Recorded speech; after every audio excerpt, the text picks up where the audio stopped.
So my mum was, and then when I was 12, she remarried. She married again when I was coming up to 13.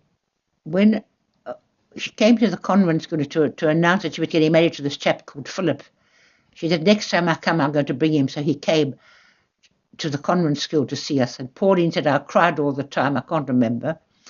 And then my mum said, we're taking you away from the convent school. We're going to get a house and you're going to come and live and we're going to go to a school. You're not going to be boarders anymore. But we got so used to the school that we really liked being at the convent school eventually, you know. Then we came back, and then my mother had a sister in Mombasa, Kenya. And she said to my mother, why don't you come to Kenya and live there? And so she'd married this chap who was a Polish, Jewish, I would think a fascist, I would say so.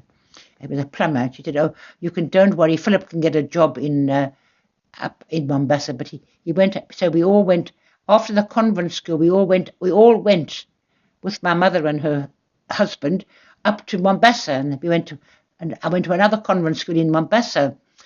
And he couldn't get a job. Couldn't get a job at all because my mother's sister's husband was an architect, and he said, oh, you can get a job. It turned out he couldn't get a job. So we came back to South Africa after 2 years in Mombasa. So I went to school in Mombasa. Quite interesting. And came back to Johannesburg. And my mother set up home. I was 12, 13, 14 when I came back. Pauline was already working, and my other sister was working, and I went to a day convent school in Johannesburg. I was a day scholar. With this horrible stepfather that I had, absolutely horrible, horrible, horrible. I used to come home at 2 o'clock, and used to stay in the kitchen where the maid was ironing, so I didn't want to be alone in a room if he came home. I was very worried and frightened of this guy, you know. It was quite a dangerous pedophile. I didn't know then, but I realised now that I was careful all the time. I would never wanted to be alone in a room with him, ever. I couldn't wait to get away from home. And after I finished school, I went to a business college for a year, and I couldn't wait to get away. And as soon as I was qualified, I left home. And went to live in a little boarding house and started earning money just to get away from home, from him. Horrible. So it must be a strong personality to have done it all on my own, you know. I knew what was right and wrong from an early age. What you did and what you should do and what you shouldn't do. Thanks to the nuns as well. The nuns were always telling us to look after ourselves. My brother wanted to be a Catholic, so he wanted to be a Catholic like his father. My sister Cecilia got married to a guy, got married in a synagogue in Johannesburg. He was a Polish Jew, I think, or Romanian Jew. Pauline fell in love with this very handsome officer in the Greek army, and she got married to Yanni Yanakos.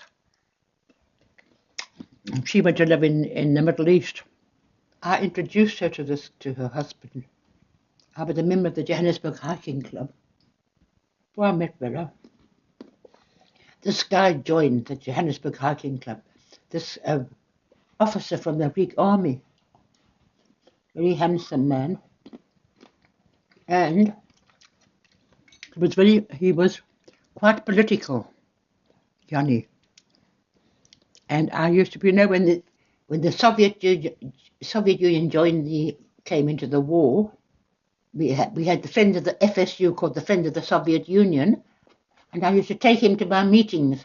This a Greek officer, nothing between us, nice guy, but I liked him because he was politically on. I seemed to he liked my views. And then we had a camp one day, and I said to my sister, listen, why don't you come and join us on this camp? We can share a tent together.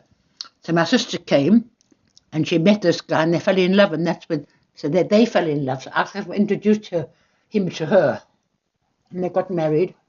Alec has got a friend, a Greek historian, who's written a whole history of the Yanakos family, plus my family.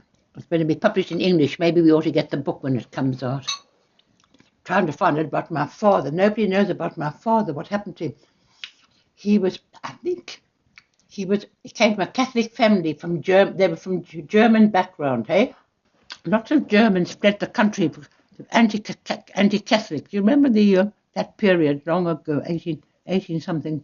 A lot of Catholics left Germany and went to live in America.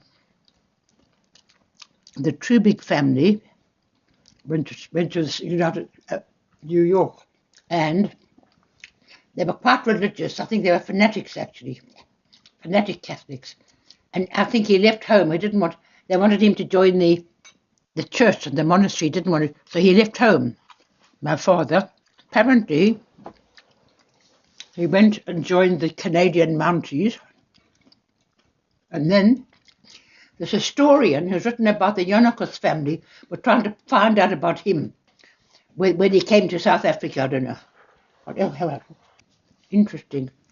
My own feeling is, I think he joined the Canadian Mounties, and I think he deserted.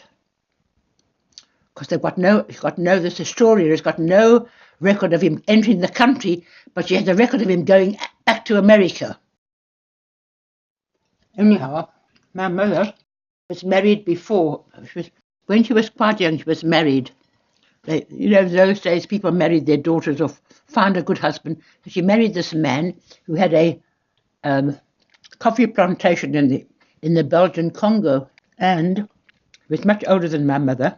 She had no children with him, and then my father, for some reason, got a job as the manager in that coffee plantation. And when my mother's husband died, my father married my mother. The manager married my mother, so he must have inherited a lot of money. Why did we land up in Southwest Africa?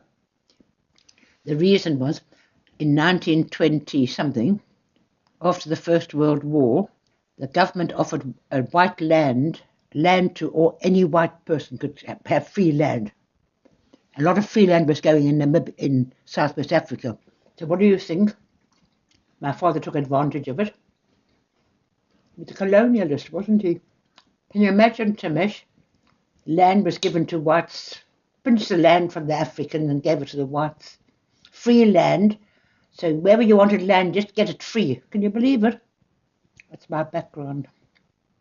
One should be ashamed of one's father being a colonialist. What can you do? My background. How I landed up like that, I have no idea. How I landed up like I am, I have no idea. When you think of my background, but maybe it forces you to have a different attitude. But there are lots of people who went to public schools, very posh. I mean, look at Tony Benn. Went to a public posh school. They ended up being very left-wing.